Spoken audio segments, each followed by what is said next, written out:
నమస్కారం. మీ విజయ్ కుమార్ గంట. ఈ పొద్దు ఈ అంశం గురించి మాట్లాడే ముందు మళ్ళీ ఒకసారి చెప్తున్నాను. జీవించటం అనేది మన హక్కు. మనకే కాదు, మన జీవించి మనల్ని కన్నవారి కళలను పండించటం మన ప్రధానమైనటువంటి బాధ్యత. జీవన పోరాటంలో అసలు విజయాలే ఉండవు. నేను చాలాసార్లు చెప్తాను, ఇతనేంటి ఈ రకంగా చెప్తాడంటే అన్నీ అపజయాల్ని అధిగమించి ఆత్మస్థైర్యాన్ని గూడు కట్టుకోవాల్సిన అవసరం యువత బాధ్యత. ఇదంతా ఎందుకు చెప్తున్నానంటే, నాకు ఒక్కసారో రెండుసార్లు పరిచయం. పాపం చాలా సంస్కారయుతమైనటువంటి అమ్మాయి. ఒక్కసారి పరిచయం అయింది. తర్వాత ఇప్పుడు నా నెంబర్ తీసుకొని సార్ బాగున్నారా అని మాట్లాడింది. ఆ తర్వాత ఏమీ కాంటాక్ట్స్ లేవు. ఇప్పుడు దేవి వర్మ గారి పోస్టింగ్లో చూశాను.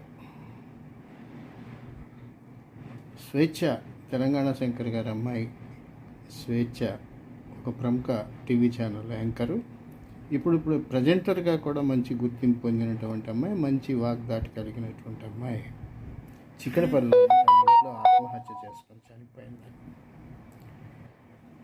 ఎందుకో మానసికంగా ఈ రాత్రి సమయంలో బాధ కలుగుతోంది. ఆత్మహత్య అసలు సమస్య పరిష్కారమే కాదు.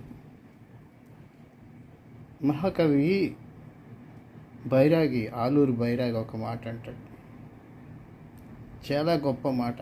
మనిషికి ప్రధాన శత్రువు మృత్యువే. మరి ఈ ప్రధాన శత్రువు మీద మనం విజయం సాధించాలి. సాధించటానికి పోరాడాలి.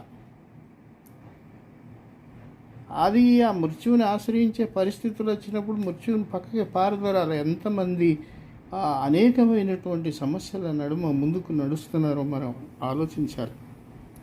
ఇప్పుడు మరణించినటువంటి స్వేచ్ఛ నా మాటలు వినదు, కానీ ఆ పందాలు ఆలోచించే ప్రతి ఒక్కళ్ళకి ఒకటే చెప్తున్నాను, సమస్యలకి బాధపడకండి. అన్ని సమస్యలే, నేనున్నాను. నా వరకు వృత్తిపరమైనటువంటి జర్నలిస్టు వృత్తిపరమైనటువంటి సమస్యలు పెద్దగా లేకపోయినప్పటికీ పోటీతత్వాలు పెరిగినప్పుడు కొంతమంది క్రియేట్ చేసేటువంటి పరిస్థితులు ఒక్కోసారి ఏంటి ఇలా ఈ వృత్తి ఏంటి 3-4 దశాబ్దాలుగా పనిచేస్తున్నప్పుడు ఫలానా ఎవడో బెల్లం ముక్కని కాకెత్తుకెళ్ళినట్టు వెళ్తాడు అని అనిపిస్తుంది. కానీ అలాంటి పరిస్థితులకు ధైర్యంగా ఉండండి. మృత్యు